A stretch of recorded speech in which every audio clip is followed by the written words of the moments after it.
Меня однажды спросила женщина на приеме: «Михаил, как мне объяснить мужу, что он меня не уважает?» Я ответил: «Никак». Она посмотрела на меня как на сумасшедшего. Я продолжил: «Если вам нужно это объяснять, вы уже проиграли. Уважение не объясняют, его устанавливают молча». Вот о чем этот разговор. Большинство людей тратят годы жизни на то, чтобы словами добиться того, чего можно добиться поведением за несколько секунд. Они говорят: «Уважай меня, не делай так». Я же просила, сколько раз повторять. И ничего не меняется, потому что слова в этом контексте не работают. Никогда не работали и никогда не будут работать. Есть другой способ, и сегодня я вам его объясню. К концу этого разговора вы поймете одну вещь, которую большинство людей не понимают за всю жизнь. Как заставить окружающих относиться к вам иначе, без скандалов, без объяснений, без ультиматумов и без единого слова о том, чего вы хотите. Это не манипуляция, это психология поведения. Речь идет о конкретном механизме, о том, как работает граница на уровне действия, а не на уровне речи. И о том, почему люди, которые умеют это делать, получают уважение автоматически, а тех, кто умеет только говорить о границах, не получает его никогда. Если вы сейчас думаете: «Но мне важно, чтобы меня услышали», слушайте внимательно. Именно потому, что вам это важно, вам нужно перестать полагаться на слова. Я работаю психологом больше 30 лет. За это время ко мне пришли тысячи людей с одной и той же проблемой, сформулированной 1000 разных способов. Он меня не слышит. Она не считается с моим мнением. Дети делают, что хотят. На работе со мной не считаются. Мама лезет в мою жизнь.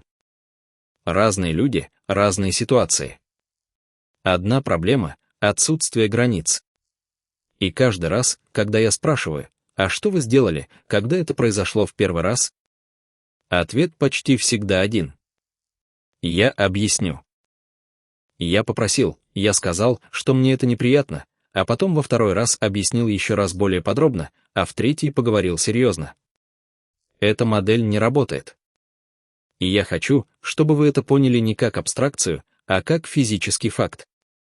Когда вы объясняете человеку словами, что он нарушает ваши границы, вы берете на себя роль учителя, а он автоматически занимает роль ученика, которого можно слушать, кивать и продолжать делать то же самое, потому что никаких реальных последствий нет. Граница без последствий — это просьба, а просьбу можно проигнорировать. Вот где начинается настоящий разговор. Объясню на примере, который я наблюдал несколько сотен раз. Женщина, назову ее Ольга, 42-го года, в браке 15 лет. Муж регулярно опаздывает к ужину на частво. Она ждет, еда стынет. Дети спрашивают, когда папа, она злится, но когда он приходит, улыбается, разогревает еду, говорит: «Ну ладно. В следующий раз предупреждай». Он предупреждает в следующий раз. Нет, потому что зачем?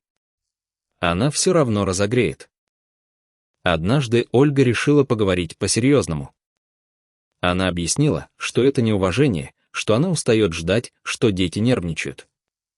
Он выслушал, сказал: «Ты права, прости».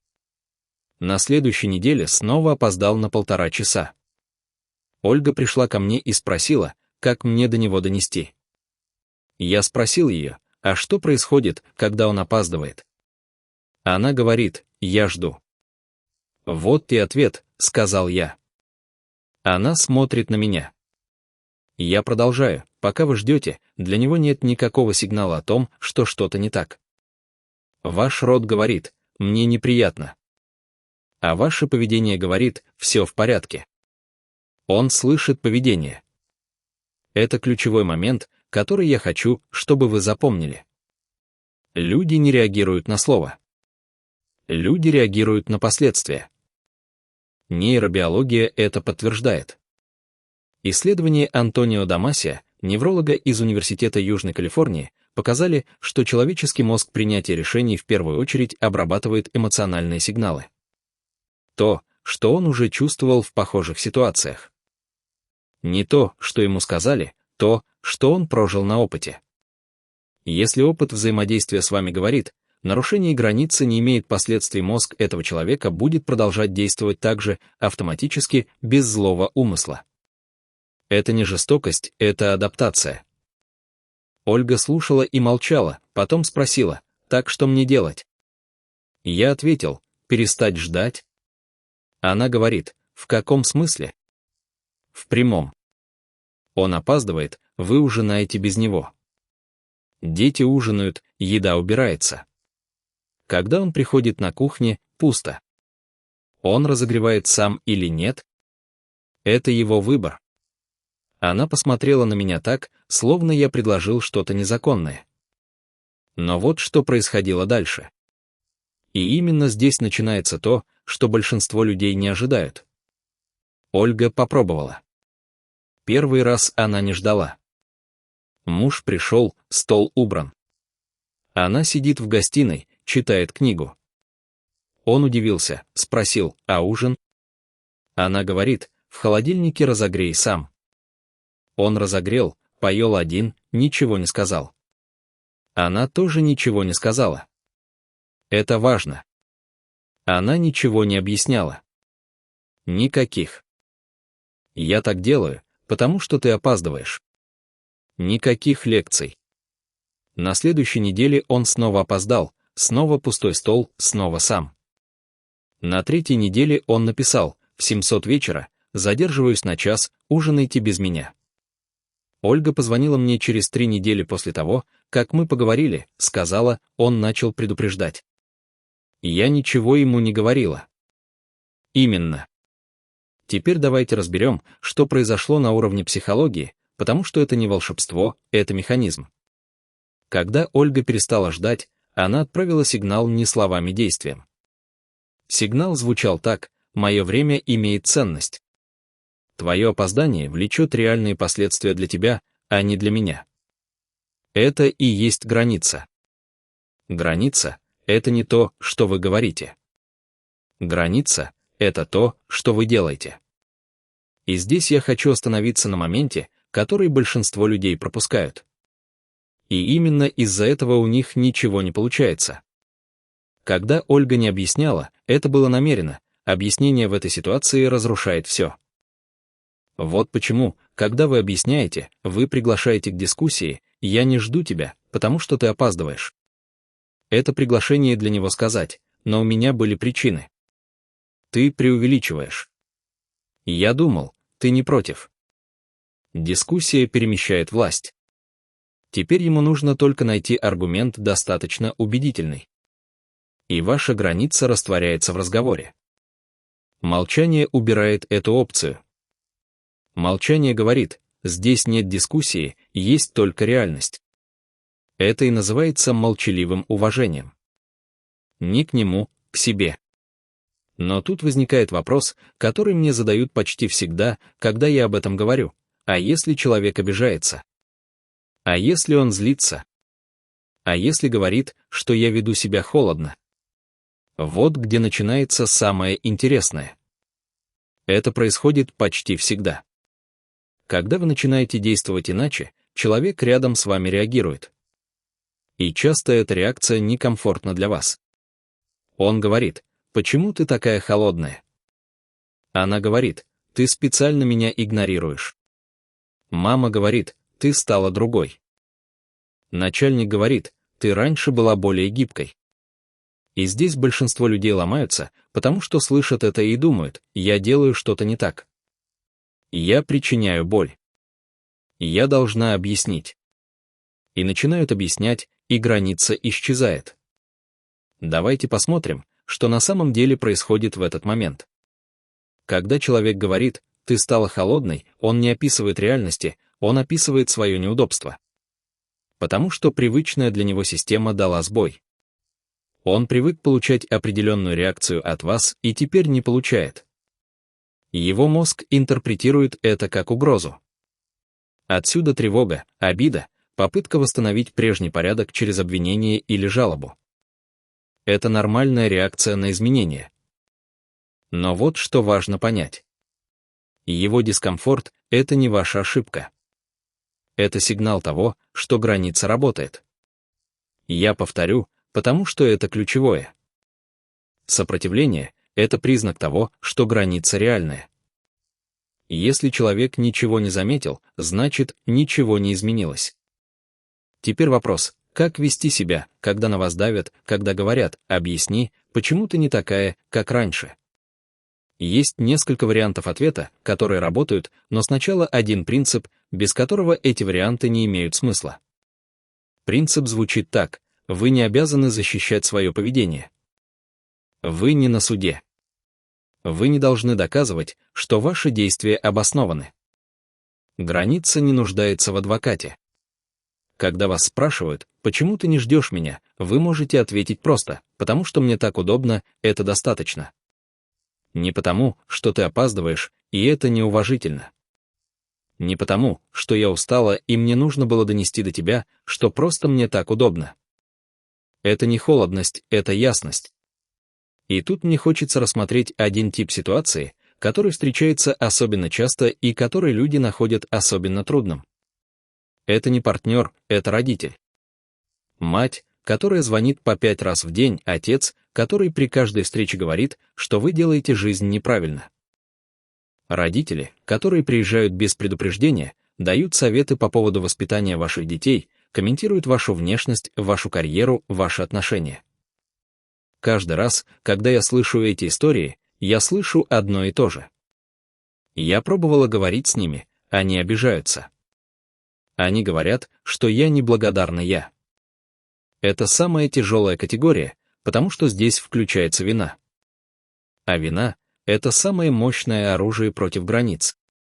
Почему вина работает именно с родителями? Потому что связь с родителем формируется в детстве, когда вы были полностью зависимы от этого человека. Ваш мозг на глубинном уровне ассоциирует разочарование родителя с опасностью. Это не рациональная реакция, это биологическая память. Исследователи теории привязанности Джон Болби, а позже Маринс Форвард подробно описали, как паттерны привязанности, сформированные в раннем детстве, продолжают управлять нашими реакциями во взрослой жизни. Страх перед недовольством родителя у многих взрослых людей активирует те же нейронные пути, что и у ребенка, которому угрожает потеря защиты.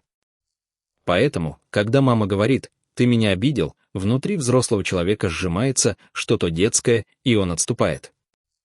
Но вот реальность, уважение к себе и уважение к маме — это не противоположные вещи. Вы можете любить родителя и при этом не разговаривать с ним по 5 раз в день. Вы можете ценить его и при этом не пускать его без предупреждения в ваш дом. Как это выглядит на практике? Мама звонит 5-й раз за день. Вы берете трубку первые 2 раза. На 3-й не берете, не объясняете, просто не берете. Потом перезваниваете вечером и говорите: «Мама, я была занята, что хотела?» Она говорит: «Ты никогда не берешь трубку». Вы говорите: «Я перезвонила». Точка. Это не жестокость, это взрослая коммуникация. Когда она приезжает без предупреждения, вы не открываете дверь или говорите: «Мама, я сейчас занята, приедь в субботу, я буду рада». Не «Мама, сколько раз я говорила, что надо предупреждать». Просто приедь в субботу, первое время она будет обижаться, может сказать: «Ты меня не любишь». Это больно слышать, но это ее интерпретация, а не факт. И вот здесь я хочу сказать кое-что, что многим трудно принять. Готовы? Большинство людей думают, что граница — это инструмент управления другим человеком. Способ заставить его вести себя иначе. Это неправильное понимание.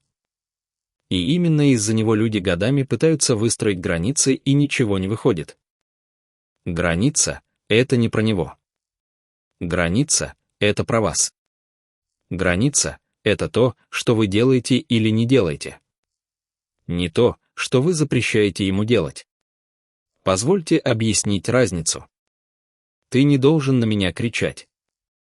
Это попытка управлять поведением другого человека. Это не граница, это требование. И оно может быть проигнорировано. Когда на меня кричат, я заканчиваю разговор. Это граница. Вы описываете свое действие, то, что находится в вашей власти, то, что вы можете выполнить, независимо от того, согласен другой человек или нет. Один из моих пациентов, назову его Андрей, 45 лет, руководитель среднего звена, рассказал мне такую историю. У него был начальник, который регулярно повышал голос на совещаниях. Это происходило на протяжении 2 лет. Андрей несколько раз пробовал поговорить. Начальник говорил: «Я так не имел в виду». И продолжал. Андрей пришел ко мне, и мы поговорили о границах. Не о том, как убедить начальника, а о том, что может сделать сам Андрей. На следующем совещании начальник повысил голос. Андрей встал, тихо сказал: «Я выйду на 5 минут». И вернулся, когда тон разговора изменился, он не объяснял, не обвинял, просто встал и вышел.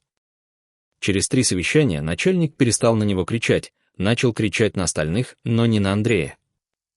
Почему? Потому что мозг начальника усвоил одну простую информацию. С Андреем этот инструмент не работает. Здесь нет аудитории, здесь нет реакции, здесь нет смысла. Это и есть молчаливое уважение. Вы не воспитываете другого человека. Вы просто перестаете быть удобной мишенью. Но вот что сложно, потому что для этого нужно кое-что, чего у большинства людей нет в достаточном количестве. И это не смелость, это не уверенность, это кое-что другое. Я скажу вам, почему большинство людей не устанавливают границы, и это не потому, что они не знают, как они знают. Они читали книги, они слышали советы, они понимают теорию, они не устанавливают границы, потому что боятся одного конкретного исхода, что их не будут любить. Это звучит просто, но за этим стоит нечто глубокое. Человек, который не умеет восстанавливать границы, как правило, вырос в среде, где любовь была обусловленной, где принятие зависело от поведения, где хорошее означало удобный, где несогласие или отказ воспринимались как предательство. В такой среде ребенок учится выживать.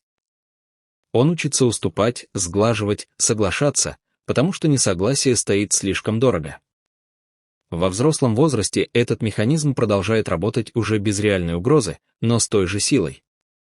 Человек уступает не потому, что ему все равно, а потому, что где-то внутри него живет убеждение: если я откажу, меня отвергнут. Исследования в области нейронауки, в частности, работы Мэтью Либермана из Калифорнийского университета в Лос-Анджелесе показали, что социальная боль отвержения активирует те же зоны мозга, что и физическая боль, буквально те же. Поэтому страх отвержения — это не метафора, это физически болезненный опыт. И именно поэтому границы так сложно устанавливать.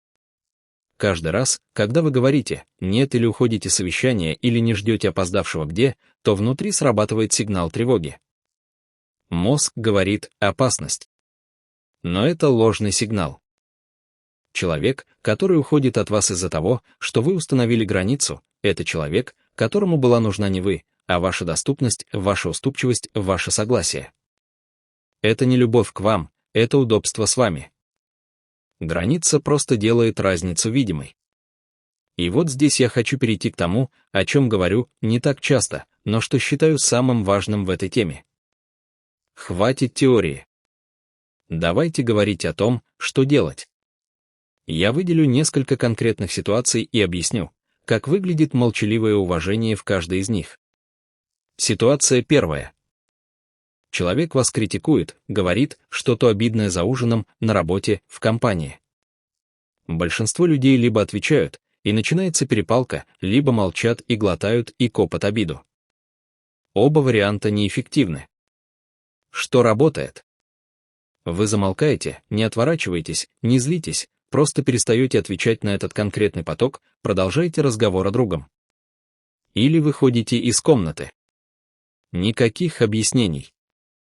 Ваше молчание — это уже ответ. Что происходит в голове у другого человека? Он ожидал реакции. Реакции нет. Его слова не достигли цели. Мозг запоминает. Этот инструмент здесь не работает. Ситуация вторая. Вам звонят в неудобное время снова и снова. Вы не берете трубку, перезваниваете, когда вам удобно. Если спрашивают, почему не отвечаешь, говорите, я был занят. Без извинений, без объяснений того, чем именно были заняты. Слово «извини» здесь лишнее. Вы не делали ничего, за что нужно извиняться. Ситуация третья. Кто-то регулярно опаздывает или не выполняет договоренности, вы перестаете подстраиваться. Договорились на 7 в 7, вы уходите или начинаете без него, без злости.